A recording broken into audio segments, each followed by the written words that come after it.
चलिए बच्चों, question number 6 अच्छे तरीके से कंप्लीट करने के बाद अब शुरुआत करते हैं क्वेश्चन नंबर 7 की। देखिए, क्वेश्चन नंबर 7 भी एक estimation of working capital requirement का क्वेश्चन ही है। इसमें भी हम छोटी मोटी वर्किंग्स करते जाएंगे, वर्किंग भी करेंगे और एक नए पेज पे हम वर्किंग कैपिटल का स्टेटमेंट बनाएंगे। राइट, तो एक न्यू पेज में इसके अंदर ऐड कर देता हूं, जिसमें हम सम का साइज थोड़ा सा ऐसा हो तो छोटा कर देंगे, जिससे हमारे पास बाकी का जगह रहे चीज़ों को लिखने का। राइट, या हम सम्स को चाहे तो पूरा निकाल भी सकते हैं। चलिए सवाल रीड करना शुरू करता हूं। एक्सट्रीमली इंपॉर्टेंट क्वेश्चन है, ध्यान दीजिएगा। On 1st January, the managing director of Spartan Limited wishes to know the amount of working capital that will be required during the year. From the following information, prepare the working capital requirement forecast। मतलब ये पूरा story था हमारे लिए। ऐसी चीज़ों को मैं एग्जाम में ऐसे क्रॉस कर देता हूँ। एग्जाम में जब क्वेश्चंस बहुत बड़ी साइज का प्रिंट हुआ होता है तो एक साइकोलॉजिकल बच्चों को प्रॉब्लम हो जाती है कि सर इतना बड़ा क्वेश्चन हम टैकल कैसे करेंगे। बट बिलीव मी, ये जो स्टोरी वाले पैराग्राफ्स होते हैं जो खाली रिक्वायर्ड के बारे में कुछ लिखते हैं या कंपनी के नाम और ये सब की स्टोरी बताते हैं, उसको क्रॉस कर देना मेरे हिसाब से बेटर रहेगा। That will create a psychological relief for you. आपको अंदर से ऐसा लगेगा कि नहीं यार, ये कोई इतना बड़ा क्वेश्चन हमें टैकल नहीं करना है। राइट, आगे बढ़ते हैं। Production during the previous year was 60,000 units. It is planned that this level of activity would be maintained during the present year also. यानी हमें तो इतना समझना है कि 60,000 का आउटपुट है। The expected ratios of cost to selling price are raw material 60%, direct wages 10%, overhead 20%। चलो इसी की पहली मुझे लगता है कि मुझे वर्किंग नोट कर देनी चाहिए। सो वर्किंग नोट नंबर 1 आप देखिए, सेल्स को अगर मैं मानता हूं 100% है तो सेलिंग प्राइस के सामने रॉ मटेरियल जो दिया है that is given as 60%। Right, then direct wages का जो फिगर आपको दिया है that is given as 10% of the sales, and overhead expense जो दिया है दैट इज गिवन एज 20%। अब हम सेलिंग प्राइस को पहले ढूंढ के लाते हैं। देखिए बच्चों, एक पॉइंट में यहां दिखता है, नीचे से दिया है लेकिन उसको पहले ढूंढ लेना बहुत जरूरी था। That the selling price is ₹5 per unit. Selling price is ₹5 per unit. हमारा काम तो आसान हो गया। सपोज सेलिंग प्राइस 5 है तो ये ₹3 हो जाएगा, ये आपका 50 पैसा हो जाएगा। राइट, बिकॉज 10% ही है। और ओवरहेड्स जो है आपका वो आपका ₹1 हो जाएगा। Overhead is ₹1। अब अगर मैं इसमें डिफरेंस निकालू, देखो पहले तो टोटल कॉस्ट लेके आता हूं। ये वर्किंग काफी हमें काम लगेगी। काफी क्वेश्चंस में दे दिया होता है पहले से, यहां पे नहीं दिया तो छोटी सी वर्किंग हम कर लेंगे। देखो सेल्स को एक ऐसे लाइन खींच के अलग कर देते हैं। अब ये टोटल करूंगा तो ये टोटल मेरा आएगा 3 + 1 that is 4.50। This is my total cost, and if I want to find out the profit which I am getting in this, तो प्रॉफिट का फिगर आपको क्लियरली 5 - 4.5 करके 0.50 का फिगर आ जाएगा। सो ये हमारे लिए कॉस्ट शीट बन गई। अब मेरे बच्चों बात समझो, ये 60,000 याद रहा तो ये पॉइंट किसी काम का नहीं है। ऐसे पॉइंट को क्रॉस करना भी साइकोलॉजिकली बहुत ही अच्छी ट्रीटमेंट आपको देके जाता है। फिर ये हमारा काम खत्म हो गया, इसे भी क्रॉस कर दो। देखो अभी तो सवाल की शुरुआत हुई और धड़ाधड़ चीजें जाने लगी है। सेलिंग प्राइस को भी क्रॉस कर दो क्योंकि उसकी भी अब जरूरत नहीं पड़ेगी, we have already made a working. अब देखिए बहुत ही सिंपल चीजें बाकी बची है, उसको हमें टैली करना है। तो पहली working note I am sure आपको समझ में आई होगी। आगे बढ़ते हैं।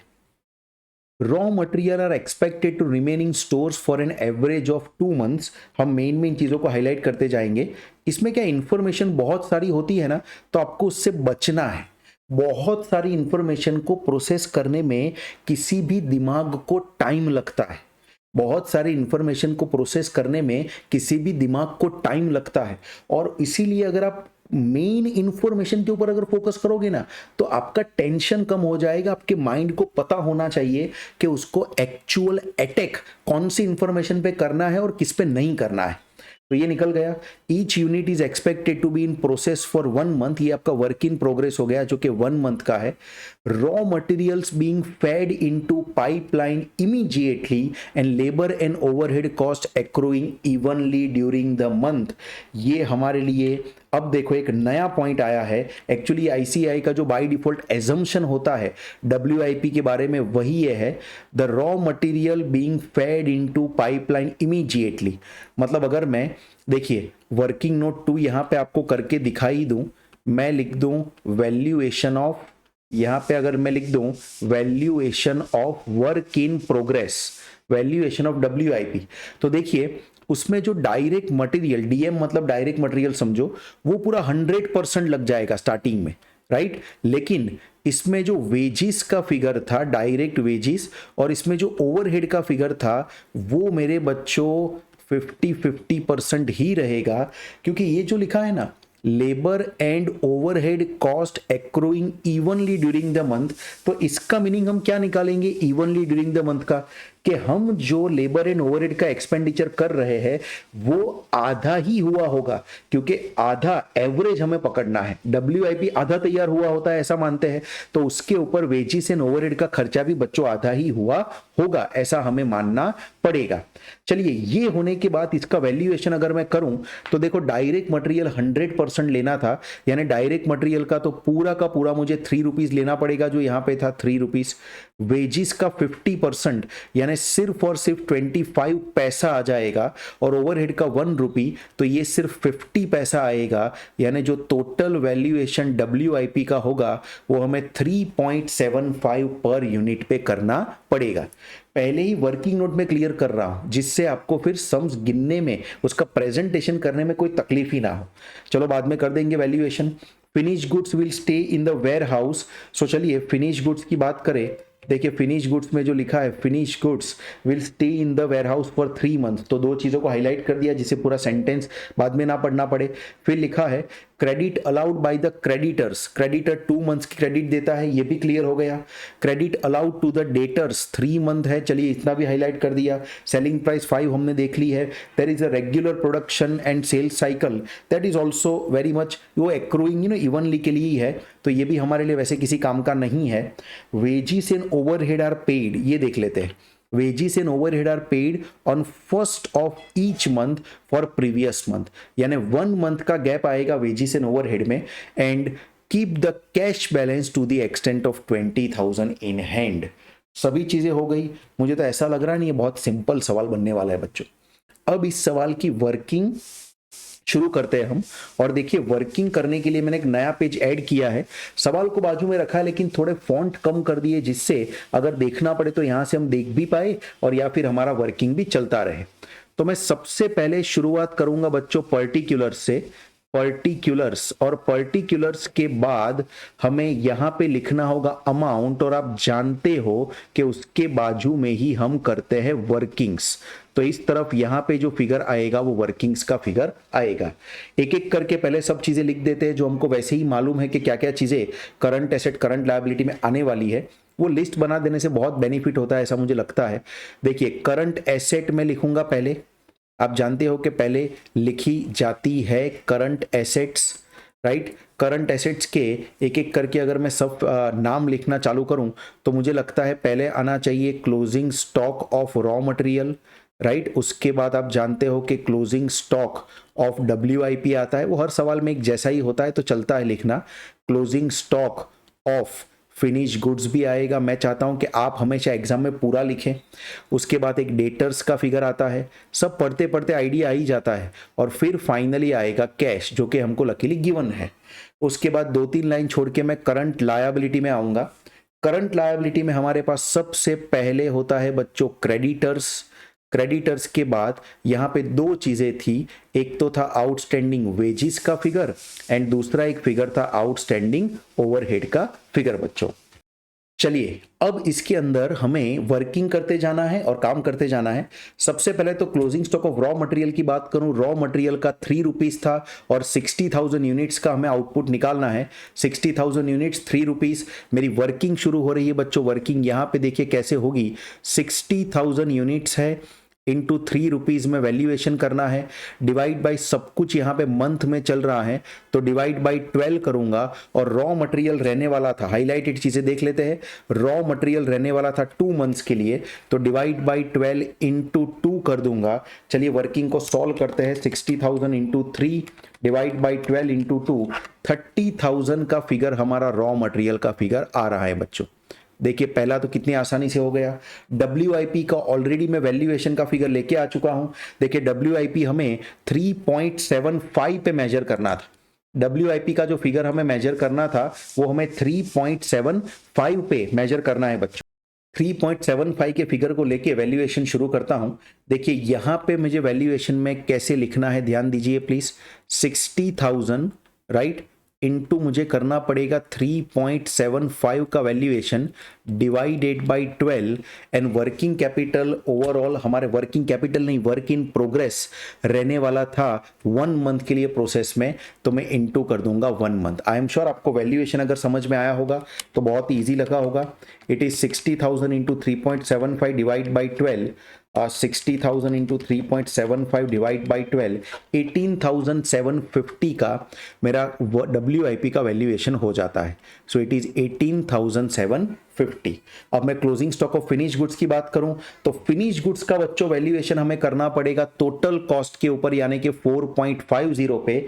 यहां पे डेप्रिसिएशन की कोई डिटेल नहीं है तो मैं यहां पे जो अप्रोच का इस्तेमाल कर रहा हूं वो टोटल कॉस्ट अप्रोच है बच्चों। कौन सा अप्रोच है ये? टोटल कॉस्ट अप्रोच है। मैं इसको कैश कॉस्ट यहां पे नहीं कह रहा हूं। चलिए तो फिर देखते हैं और आगे बढ़ते हैं कि अब ये हमें कैसे 4.50 पे वैल्यूएशन करना है। वैसे हमारा फिनिश गुड्स रहता था 3 मंथ्स तक राइट, तो देखिए उसका मैं वैल्यूएशन यहां पे करता हूं 60,000 यूनिट इनटू मुझे 4.50 लेना पड़ेगा टोटल कॉस्ट डिवाइडेड बाई 12 और फिनिश गुड्स हमारा जो रहता था that is for approximately 3 months, हमने आगे पढ़ा तो मैं इंटू 3 कर दूंगा। यहां से भी आप देख सकते हो 3 मंथ्स यहां पे है। 60,000 इंटू 4.5 डिवाइडेड बाई 12 इंटू 3, 67,500 का मेरा फिनिश गुड्स का वैल्यूएशन हो जाता है राइट। फिनिश गुड्स का वैल्यूएशन हो जाता है। डेटर्स की बात करूं बच्चों तो डेटर को भी ये 4.50 टोटल कॉस्ट के हिसाब से ही वैल्यू करना पड़ेगा। और डेटर्स जो है वो हमारे बिजनेस में कितने टाइम तक रहते हैं? डेटर भी है वो 3 मंथ्स के लिए रह रहे हैं बच्चों, तो 4.50 के हिसाब से चलिए डेटर का वैल्यूएशन भी शुरू कर देता हूं। ये हो जाएगा 60,000 इंटू इसका भी वैल्यूएशन हमें लेना पड़ेगा 4.50 divided by 12 months and into debtor भी रहते हैं 3 मंथ्स के लिए तो into 3। I think everything is perfect and everything is matching with the finish goods, तो मुझे 67,500 का ही डेटर लेना पड़ेगा। कैश बैलेंस की बात करूं तो कैश बैलेंस मुझे ऑलरेडी दिया हुआ है 20,000, तो 20,000 मेरा कैश बैलेंस का फिगर आ जाएगा जो कि गिवन फिगर है ऐसा मैं लिखूंगा। अब बारी है क्रेडिटर्स की। क्रेडिटर्स को वैल्यू करना होता है हमें परचेज के ऊपर, बट ये हमारा रूटीन और रनिंग बिजनेस है ऐसा मानते हुए मैं ऐसा मानूंगा कि कंजम्पशन एंड परचेज दोनों सेम होगा। देखिए कंजम्पशन एंड परचेज अगर दोनों सेम है तो इसकी वर्किंग मुझे आराम से रॉ मटेरियल की 3 रुपये पे करनी चाहिए और क्रेडिटर 2 मंथ्स का क्रेडिट पीरियड अगर अलाउ करता है तो देखिए वर्किंग कैसे होगी। इसकी वर्किंग के लिए मुझे 60,000 यूनिट्स लेने पड़ेंगे, इंटू 3 रुपीज करना पड़ेगा, डिवाइडेड बाई 12 होगा और इंटू करना पड़ेगा 2 मंथ्स का क्रेडिट पीरियड। चलिए इसे सॉल्व करते हैं। 60,000 इंटू 3 डिवाइड बाई 12 इंटू 2, 30,000 का आपका फिगर आ जाता है क्रेडिटर का figure 30,000। I hope you understand this. Outstanding wages की बात करूं तो देखिए वेजेस का वैल्यूएशन मुझे करना पड़ेगा 50 पैसे पे राइट, और वेजिस जो था वेजिस ओवरहेड दोनों ही 1 मंथ के लिए था तो मैं यहां पे लिख दूंगा 60,000 राइट, दोनों को अलग अलग वैल्यू करना ही थोड़ा अच्छा रहेगा, इंटू 50 पैसा डिवाइडेड बाई 12 करूंगा और इंटू 1 मंथ कर दूंगा। इंटू कुछ ना भी करो तो भी चलेगा, 60,000 इंटू 0.5 डिवाइड बाई 12, 2,500 का फिगर आ जाता है आउटस्टैंडिंग वेजिस का। बात करो आउटस्टैंडिंग ओवरहेड की तो ओवरहेड का भी जो वैल्यूएशन करना है वो तो हमारा 60,000 पे ही होगा। 60,000 इंटू ओवरहेड का कितना अमाउंट था, ओवरहेड का अमाउंट था 1 रुपी का अमाउंट, तो मैं ओवरहेड का 1 रुपी ले लूंगा, डिवाइड बाई 12 और इनटू 1 मंथ, ये इससे डबल फिगर आ जाएगा, 5000 रुपीज का ओवरहेड आएगा। आप देखेंगे तो सब कुछ एकदम आराम से हो गया, कंसेप्चुअली हो गया, टोटल कॉस्ट अप्रोच का हमने यूज किया। अब मैं पहले यहां पे करने वाला हूं टोटल ऑफ करंट एसेट्स। चलिए टोटल ऑफ करंट एसेट करते हैं, 30,000 plus 18,750 plus 67,500 plus again 67,500 and 20,000, 2,03,750, 2,03,750, ये आपका फिगर आ गया टोटल करंट एसेट का। वैसे ही मैं अगर फिगर लेके आ जाऊं टोटल करंट लायबिलिटी का फिगर, तो वो हो जाएगा 30,000, 2,500 एंड 5,000। टोटल करंट लायबिलिटी का फिगर आता है 37,500 का। अब इन दोनों का डिफरेंस निकाल के जो मुझे मिलेगा वो बच्चों होगा net working capital required, net working capital required. तो मैं 2,03,750 में से माइनस करूंगा तो 1,66,250 का फिगर मुझे यहां पे मिल रहा है, 1,66,250। तो हमारे बिजनेस में जो वर्किंग कैपिटल की रिक्वायरमेंट है, जो वर्किंग कैपिटल हमको लानी पड़ेगी इस क्वेश्चन के हिसाब से, वो है 1,66,250। आई एम श्योर बच्चों सवाल आपको इजी लगा होगा, सवाल आपको अच्छे तरीके से समझ में भी आया होगा। इसके जो मेन पॉइंट्स है, मैं सवाल के हर एक एंड में मेन पॉइंट को वापस एक बार याद दिलाने की कोशिश करता हूं। वो ये थे, एक तो WIP का वैल्यूएशन आपको ध्यान में रखना था, क्योंकि इस बार WIP का वैल्यूएशन जो ICAI का बाय डिफॉल्ट एजम्पशन होता है, if nothing is given then ICAI का जो बाय डिफॉल्ट एजम्पशन होता है, उस एजम्पशन के बेस पे यहां पे आपने WIP का वैल्यूएशन किया है, राइट। तो WIP का वैल्यूएशन करते वक्त raw material being fade into pipeline immediately था, इसलिए मैंने उसको 100% लिया। एंड प्लीज ध्यान रखना, labour and overhead cost accruing evenly during the month है, और इसीलिए मैंने उसको 50% एंड 50% लिया था बच्चों। तो बच्चों आई एम श्योर आपको वैल्यूएशन ऑफ WIP समझ में आया होगा, और आपको ये भी पता चला होगा कि यहाँ डेप्रिसिएशन वगैरह नहीं होने की वजह से इसके अप्रोच को हम नाम देते हैं टोटल कॉस्ट अप्रोच। तो ये था बच्चों आपका क्वेश्चन नंबर 7। क्वेश्चन नंबर 7 के बाद अब हम शुरू करेंगे question number 8।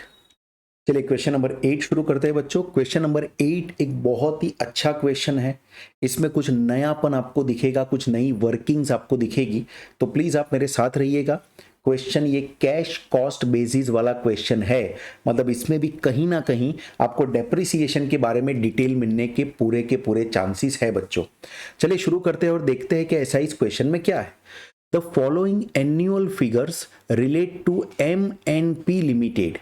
Sales at 3 months credit 90 lakh, material consumed, supplier extend 1.5 months credit 22 lakh 50,000, wages paid 1 month in arrear 18 lakh, manufacturing expenses outstanding at the end of the year. ये जो figure दिया है, अब खर्चे का नहीं दिया है बच्चों, आउटस्टैंडिंग का फिगर दिया है। So that outstanding expenses 2 lakh and cash expenses are paid in 1 month arrear. इसका मतलब समझे बच्चों, ये 2 लाख जो है वो तो 1 मंथ का आउटस्टैंडिंग दिया है, इनटू 12 करूंगा तब जाके मुझको 24 लाख रुपीस का पर एनम का टोटल एक्सपेंडिचर मिलेगा। ये जो फिगर्स दिए थे वो पर एनम के फिगर्स दिए थे, लेकिन हमें जो मैन्युफैक्चरिंग एक्सपेंस के बारे में बोला था वो पर एनम वाला फिगर नहीं था, वो आउटस्टैंडिंग वाला फिगर था। तो उसको पर एनम करने के लिए मुझे इंटू 12 करना पड़ेगा। इंटू 12 किया तो 24 लाख का मेरा फिगर आ गया, जो कि पर एनम का फिगर है। Total administrative expenses for the year, right? Cash expenses are paid 1 month in arrear. ये total expenditure ही है because total word का इस्तेमाल किया है। Sales promotion expenses for the year paid quarterly in advance है, इस बार एडवांस है, ध्यान रखना बच्चों, बट ये पूरे साल का एक्सपेंडिचर है। The company sells its production on a gross profit of 25%. the company sells its production, on gross profit of 25%, assuming depreciation as a part of cost of production. Okay, ये हमारे लिए game changer है, highlight ही करने दो. Depreciation as a part of cost of production. Fine. It keeps 2 months stock of finish goods, highlight ही करते जाते हैं. 2 months stock of finish goods, then 1 month stock of a raw material, and it keeps cash balance of ₹2,50,000. For the first time, we are also witnessing here one line. Assume 5% safety margin, work out the working capital requirement of the company on the cash cost basis. देखिए यहां पे आपको लिख के ही दे दिया है कि cash cost basis पे काउंटिंग करनी है. और बच्चों डेप्रिसिएशन जो था, राइट, डेप्रिसिएशन जो था वो भी आपका पार्ट ऑफ द कॉस्ट तो था ही. Ignore work in progress. चलो वर्क इन प्रोग्रेस का यहां पे कुछ नहीं है. ऐसे सवाल की शुरुआत कैसे करें? देखिए इस पूरे क्वेश्चन में हमें इतना तो पता चल गया कि depreciation is a part of cost, लेकिन वो डेप्रिसिएशन कहीं दिया तो है नहीं. तो सबसे पहली वर्किंग हमें करनी पड़ेगी डेप्रिसिएशन ढूंढने की, और मैं उसके लिए trading and profit and loss account जैसा एक स्टेटमेंट बनाऊंगा, जो मैं यहाँ पे बनाता हूँ. फिर नए पेज पे हम क्वेश्चन को गिनेंगे. मैं तो अकाउंट की तरह ही काम करूंगा, right. Trading and P&L account एक साथ ही बना दूंगा. Trading and P&L account. मैं चाहता हूं कि आप भी इसी तरीके से वर्किंग करें, तो आपको बहुत ये इजी लगेगा. एक लाइन खींच देंगे बीच में जिससे डेबिट और क्रेडिट पता चले. This is the debit side for us and this is the credit side for us. अब देखिए सबसे पहले ट्रेडिंग अकाउंट में जो सेल्स का फिगर आता है वो मैं लिख देता हूं. तो सेल्स का फिगर 90 लाख का फिगर है ऐसा बोला था, तो मैंने 90 लाख लिख दिया. अब जो एक्सपेंडिचर मैन्युफैक्चरिंग अकाउंट के या ट्रेडिंग अकाउंट के है उसको उठा के लिखना शुरू करते हैं. तो पहले तो मटेरियल कंज्यूम था. नेचुरली वो मटेरियल कंज्यूम का फिगर तो ट्रेडिंग या तो मैन्युफैक्चरिंग अकाउंट में आएगा ही आएगा. मैं शॉर्ट में पर्टिकुलर्स लिखता हूं, आप पूरा लिखना. तो मटेरियल कंज्यूम्ड का फिगर तो पहला आ जाएगा 22,50,000 का. This is material consumed figure. Material consume के बाद वेजिस पेड का भी जो पूरा है वो यहां पे हमें लिखना पड़ेगा. तो वेजिस का पूरा एक्सपेंडिचर आ जाएगा 18 लाख. तो देखिए वो भी लिख दिया 18 लाख का फिगर.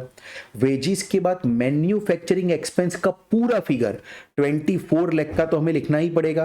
तो मैन्युफैक्चरिंग एक्सपेंस का पूरा फिगर 24 लाख, ये भी हमने अच्छे तरीके से लिख दिया. आफ्टर दैट एडमिनिस्ट्रेटिव एक्सपेंस जो है ना बच्चों, वो मैं P&L में आता है ऐसा मान के चलूंगा. मुझे लगता है कि एक ही चीज यहां पे हमारी अब बची है, वो होगा डेप्रिसिएशन. अगर depreciation is a part of cost है तो डेप्रिसिएशन फैक्ट्री का डेप्रिसिएशन होगा, ऐसा मान के ही चलना बेटर रहेगा. ये हम खाली रखते हैं, बाद में लिख देंगे. एक ग्रॉस प्रॉफिट का फिगर हमें बच्चों मिल जाएगा. ग्रॉस प्रॉफिट का फिगर हमें मिल जाएगा. कहां से मिलेगा ग्रॉस प्रॉफिट का फिगर? ऑलरेडी उन्होंने कहा था कि ग्रॉस प्रॉफिट 25% कंपनी अर्न करती है. सो 90 लाख का 25% करने से 22,50,000 का ग्रॉस प्रॉफिट का फिगर आ जाएगा. 22,50,000 का ग्रॉस प्रॉफिट का फिगर आ जाएगा. अब बच्चों बाकी की चीजें लिखते हैं जो P&L वाली होती है, राइट. यहां पे कैसे लाइन खींच देंगे और आगे प्रॉफिट एंड लॉस अकाउंट को बढ़ाएंगे. I hope you understand what actually I am doing here. Account बना देना ही मुझे बेटर लगता है. देखिए ग्रॉस प्रॉफिट को यहां ट्रांसफर कर देते हैं शॉर्टली. 22,50,000 का ग्रॉस प्रॉफिट आएगा. और बाकी के जो एक्सपेंडिचर्स दिए थे हमें, एक तो टोटल एडमिनिस्ट्रेटिव एक्सपेंडिचर जो दिया था, कुछ नहीं बोला तो मैं ये प्रॉफिट एंड लॉस वाला ही मानूंगा. सो 6 लाख रुपीस का एडमिनिस्ट्रेटिव एक्सपेंडिचर आ गया. और उसके नीचे हमें बोला था सेल्स एंड प्रमोशन एक्सपेंस. ये तो हमेशा P&L में ही आता है. सेल्स प्रमोशन एक्सपेंस, ये पूरा का पूरा एक्सपेंस में 12 लाख रुपीस भी यहाँ पे लिख दूंगा. तो अब इससे मुझे मिल जाएगा बिजनेस का नेट प्रॉफिट. वैसे वो लिखूं ना लिखूं फर्क नहीं पड़ेगा, बट एक बार पूरा अकाउंट बनाया है तो मैं पूरा इसे कर देता हूं. सो मैंने जैसे ही नेट प्रॉफिट गिना 4,50,000 रुपीस का नेट प्रॉफिट आ जाता है. 4,50,000 रुपीस का नेट प्रॉफिट आ जाता है. अब जो बैलेंसिंग गैप जो ग्रीन कलर से हमने लिखा है, उस बैलेंसिंग गैप को फाइंड आउट करना है, जो कि डेप्रिसिएशन होगा। तो 90 lakhs minus 22,50,000 minus 18 lakh minus 24 lakh करने से राइट जो डेप्रिसिएशन का फिगर आएगा वो मैं गिनता हूं, एक बार वापस करना पड़ेगा इसे, राइट 24 लाख और जीपी को भी माइनस करूंगा 22,50,000। एब्सोल्युटली परफेक्ट हमारा 3 लाख रुपीस का डेप्रिसिएशन बच्चों आ जाता है यहाँ पे। चलिए 3 लाख रुपीस का डेप्रिसिएशन तो आ गया। अब हम थोड़ा सा काम आगे बढ़ाते हैं। हमें कैश कॉस्ट लेके आनी है बच्चों, हमें कैश कॉस्ट लेके आनी पड़ेगी। तो देखिए कैश कॉस्ट कैसे आएगी। I am sure now it is going to be very easy for you. Cash cost for the purpose of, अगर मुझे फिनिश गुड्स लेके आनी है, फिनिश गुड्स का मुझे आगे वैल्यूएशन करना पड़ेगा ना, तो for the purpose of finish goods अगर मुझे लेके आनी हो तो फिनिश गुड्स के वैल्यूएशन में तो सिर्फ ट्रेडिंग अकाउंट के एक्सपेंडिचर ही आएंगे। सो ये 1 2 3 एक्सपेंडिचर आ जाएंगे। तो मैं यहां पे लिखता हूं मटेरियल का जो कैश कॉस्ट है वो 22,50,000, ये फिनिश गुड्स के वैल्यूएशन में ध्यान में लूंगा। फिर वेजिस का भी जो फिगर है वो भी मैं फिनिश गुड्स के वैल्यूएशन में ध्यान में लूंगा, जो फिगर में ले लूंगा 18 लैक्स का। इसके बाद मैन्युफैक्चरिंग एक्सपेंस भी फिनिश गुड्स के वैल्यूएशन में ध्यान में लूंगा, जो कि 24 लैक्स के आ जाएंगे। इसका टोटल कर दूंगा तो मुझे ये मिलेगा कि cash cost for manufacturing of goods या फिनिश गुड्स के लिए क्या है। तो ये मुझे लगता है बच्चों 64,50,000 के टोटल कॉस्ट के ऊपर मैं वैल्यूएशन करूंगा फिनिश गुड्स का। और अगर मुझे कैश कॉस्ट टोटल लेके आनी है, देखिए अगर मुझे लेके आनी है कैश कॉस्ट टोटल, मतलब फिनिश गुड्स के वैल्यूएशन के लिए नहीं, डेटर के वैल्यूएशन के लिए, क्योंकि डेटर में तो हम हर तरह की कॉस्ट को ध्यान में लेंगे, चाहे वो ट्रेडिंग की हो या प्रॉफिट एंड लॉस की। तो उसके लिए मुझे ये जो टोटल कॉस्ट 64,50,000 आई थी, राइट 64,50,000 आई थी, उस 64,50,000 में ये बाकी के एडमिनिस्ट्रेटिव एक्सपेंस, राइट बाकी के administrative expense and sales promotion expense को भी ऐड करना पड़ेगा। सो आई एम श्योर आप बात को समझ रहे हो। एडमिनिस्ट्रेटिव एक्सपेंस आ जाएगा 6 लाख रुपीस का बच्चों, एंड सेल्स एंड प्रमोशन का एक्सपेंस भी पूरा लेना पड़ेगा डेटर में, वो आ जाएगा 12 लाख रुपीस। तो ये मैं देखिए टोटल जो लेके आता हूं वो हो जाएगा 82,50,000 का। सो जो यहाँ पे टोटल कैश कॉस्ट में डेटर के लिए गिनूंगा वो 82,50,000 की कैश कॉस्ट आएगी। सो बच्चों यहाँ पे ट्रेडिंग एंड पीएनएल अकाउंट बनाना ये हमारा पहला मोस्ट इंपॉर्टेंट वर्क था। आप इसको वर्किंग नोट नंबर भी नाम दे सकते हो, वर्किंग नोट नंबर 1 इसे मान लो, this is my working note number 2 and this is my working note number 3। So I am sure आपको तीनों तीन वर्किंग नोट जो मैंने की वो अच्छे तरीके से समझ में आई होगी। अब इतना होने के बाद एक बार हम सवाल गिनने की शुरुआत कर सकते हैं। तो चलिए क्वेश्चन को गिनने के लिए एक नया पेज ऐड करते हैं और सवाल गिनने की शुरुआत करते हैं। एक न्यू पेज मैंने ऐड कर दिया है, जिसमें ऐसा हो तो क्वेश्चन का साइज थोड़ा हम छोटा कर देते हैं, जिससे हमें जो लिखना है वो लिखने में थोड़ी आसानी हो जाए। ये एक नया पेज आ गया है, क्वेश्चन का साइज थोड़ा सा उसमें छोटा कर दिया है, राइट। और एक एक करके हम चीज़ों को लिखते हैं। चलिए क्वेश्चन का साइज थोड़ा और अगर छोटा कर देंगे तो वर्किंग्स हम अच्छे तरीके से कर पाएंगे। ये तो अगर देखना पड़ा कभी क्वेश्चन में तो है, या चलो इसको डिलीट ही कर देते हैं, कोई ज़रूरत ही नहीं है। सीधा हम बनाना चालू करते हैं अपना। क्या आएगा बच्चों, नाम क्या देंगे इसको, हम नाम देने वाले हैं statement of estimation of, statement of estimation of, क्या लिखेंगे बच्चों, वर्किंग कैपिटल।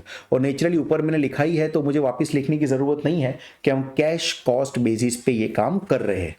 टेबल कैसे बनेगा हमारा, टेबल बहुत ही सिंपली जैसे हमेशा बनता है वैसे बनाए। तो एक तो पर्टिकुलर का फिगर आएगा, पर्टिकुलर्स के बाद हमें एक अमाउंट लिखना होता है, और अमाउंट के बाद अच्छी खासी वर्किंग तो हम वैसे आगे कर ही चुके हैं, बट फिर भी जो वर्किंग्स की ज़रूरत पड़ेगी वो मैं यहाँ पे करता जाऊँगा। अब अगर मैं देखूं कि क्या क्या चीज़ें करंट एसेट में आने वाली है, तो करंट एसेट में मुझे लगता है वर्किंग कैपिटल मटेरियल कंज्यूम्ड आएगा, वर्क इन प्रोग्रेस इस बार नहीं आएगा। फिर डेटर का फिगर आएगा, कैश का फिगर आएगा। और एक बात खास, ये जो एडवांस में हमने एक्सपेंडिचर चुकाया है ना, उसका सेल्स प्रमोशन का भी करंट एसेट आएगा। तो चलिए करंट एसेट्स जो हम लिखते हैं उन सबके नाम लिखना चालू कर देता हूं।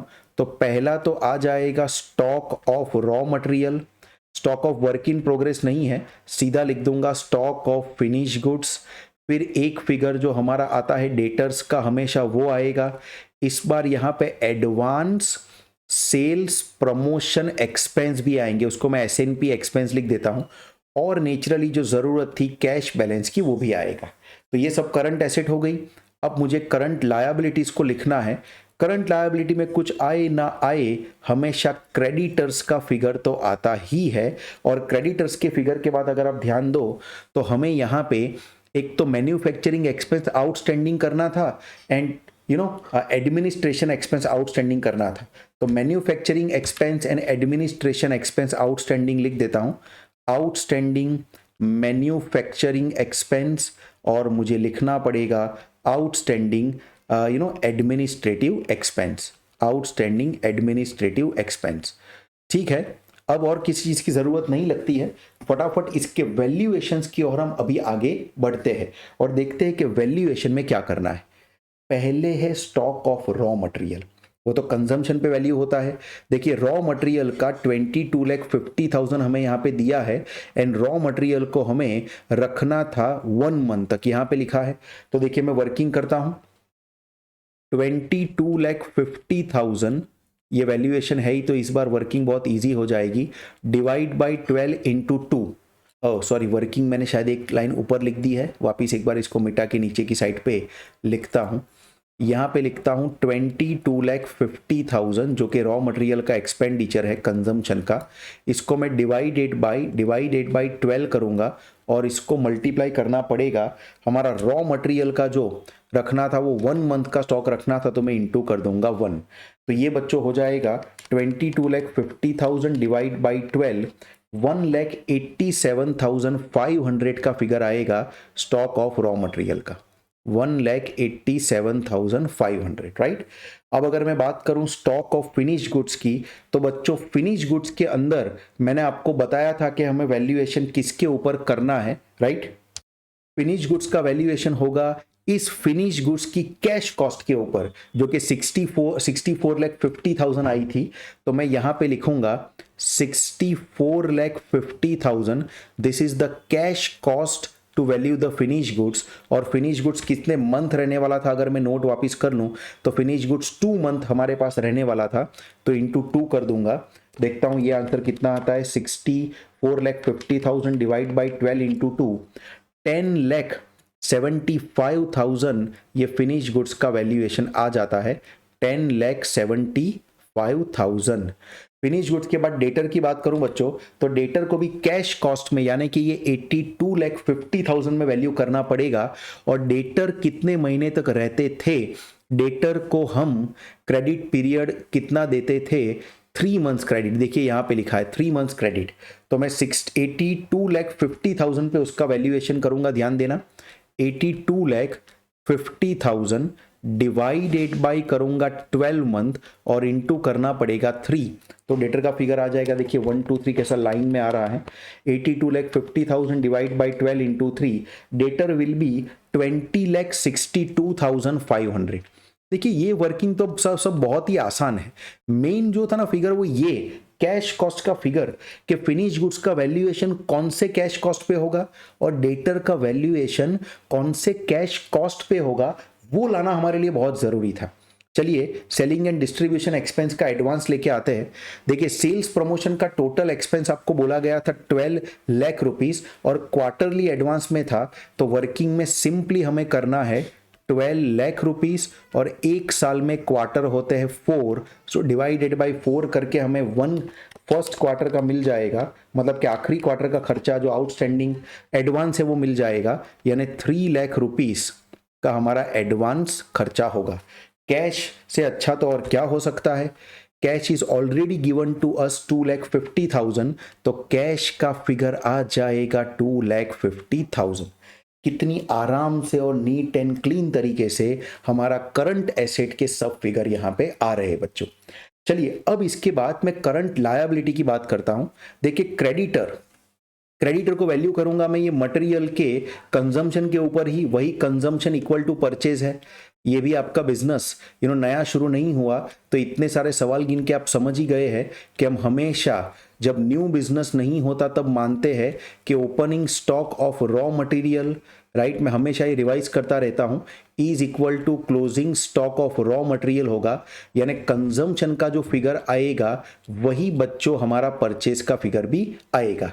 तो 22,50,000 पे उसे वैल्यू करूंगा, और क्रेडिटर हमें जो क्रेडिट देते थे वो हमें मिलता था 1.5 मंथ का क्रेडिट, जो कि यहाँ पे लिखा हुआ है।